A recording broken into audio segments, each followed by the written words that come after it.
Assalamualaikum warahmatullahi wabarakatuh. Selamat berjumpa di channel kami, Jalan Spiritual. Pada kesempatan kali ini, kami akan melakukan perjalanan spiritual dengan berziarah ke makam Syekh Mahdum Wali yang terletak di Desa Pasir Luhur, Karanglewas, Purwokerto Barat, sekitar 500 meter ke utara dari Jalan Raya Karanglewas. Ini adalah gerbang utama makam Syekh Mahdum Wali. Untuk masuk ke makam beliau dapat dilakukan dengan dua jalur, yaitu melalui gerbang utama dan melalui pintu sebelah kanan. Dari gerbang utama kami berjalan sekitar 100 meter menuju makam Syekh Mahdum Wali.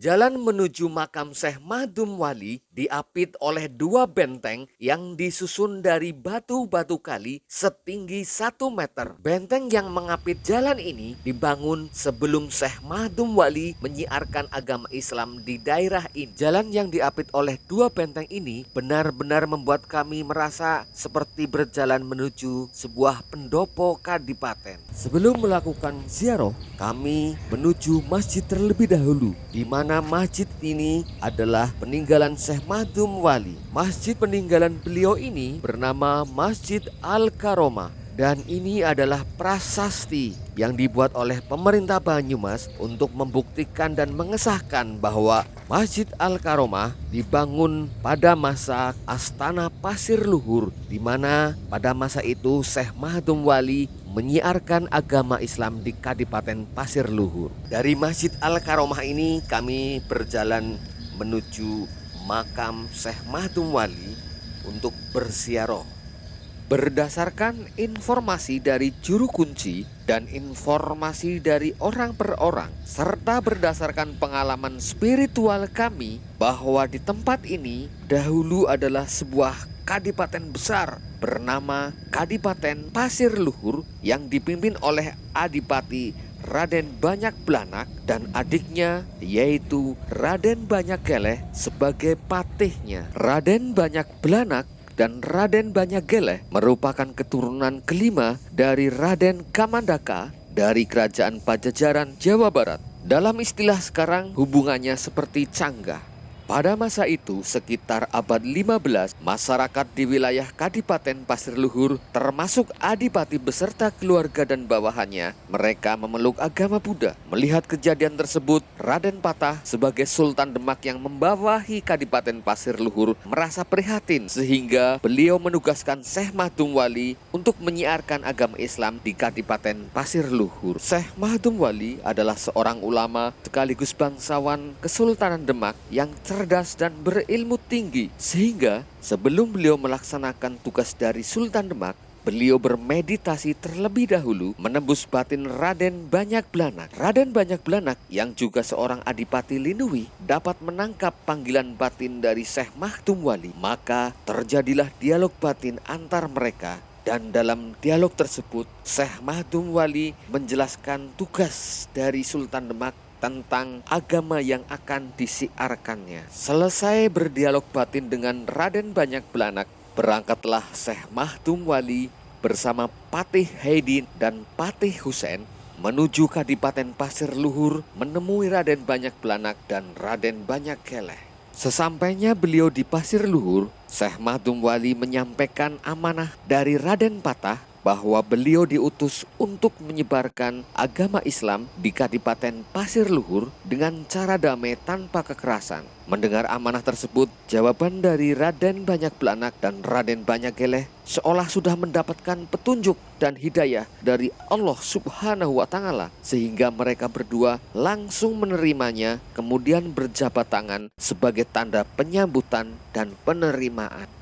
Keduanya pun masuk Islam dengan membaca dua kalimat syahadat. Selanjutnya, Raden Banyak Blanak dan Raden Banyak Geleh berjuang bersama Syekh Mahdum Wali, Patih Haidin, dan Patih Husein menyiarkan agama Islam. Berkat keberhasilan beliau menyiarkan agama Islam di Kadipaten Pasir Luhur dan di daerah sekitarnya, Maka Raden Patah sebagai Sultan Demak memberi anugerah kepada Raden Banyak Belanak dengan gelar Senopati Mangkubumi I dan kepada Raden Banyak Geleh dengan gelar Senopati Mangkubumi II. Seiring berjalannya waktu, putra Raden Banyak Belanak yaitu Raden Banyak Toleh yang awalnya sudah masuk Islam tetapi terkena pengaruh orang-orang yang belum masuk Islam, ia memutuskan untuk keluar dari Islam dan melakukan perlawanan terhadap ayahnya sendiri yaitu Pangeran Senopati Mangkubumi I. Maka terjadilah perlawanan antara kubu bapak dan kubu anak. Dalam perlawanannya, Raden Banyak Toleh mengalami kekalahan karena pasukannya yang masih sedikit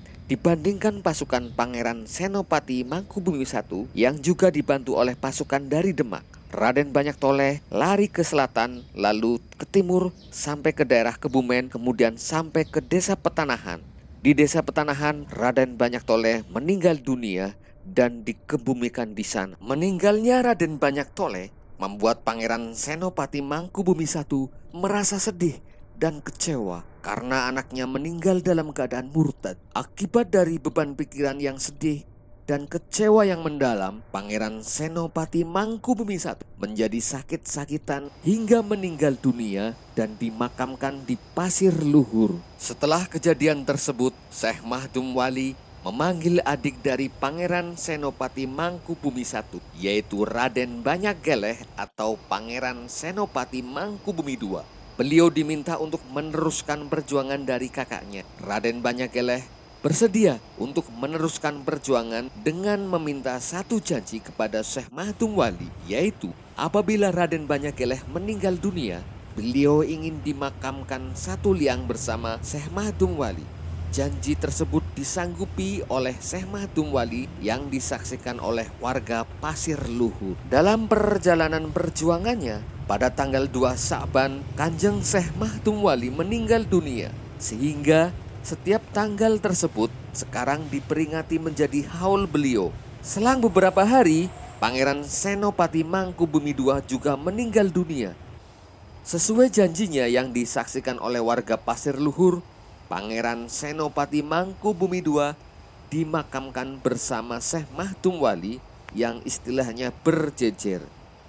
Sebagai penghormatan atas jasa dan perjuangan beliau, maka makam Syekh Mahdum Wali dan Pangeran Mangkubumi II dibangun cungkup atau pendopo yang sampai sekarang menjadi tempat ziarah. Sedangkan Pangeran Senopati Mangkubumi I, makamnya di sebelah utara karena beliau meninggal terlebih dahulu. Demikian perjalanan spiritual kami dan sungguh kami tidak ada maksud untuk melencengkan sejarah. Oleh karena itu kami mohon maaf apabila ada informasi yang belum tepat atau tidak sesuai dengan sejarah aslinya.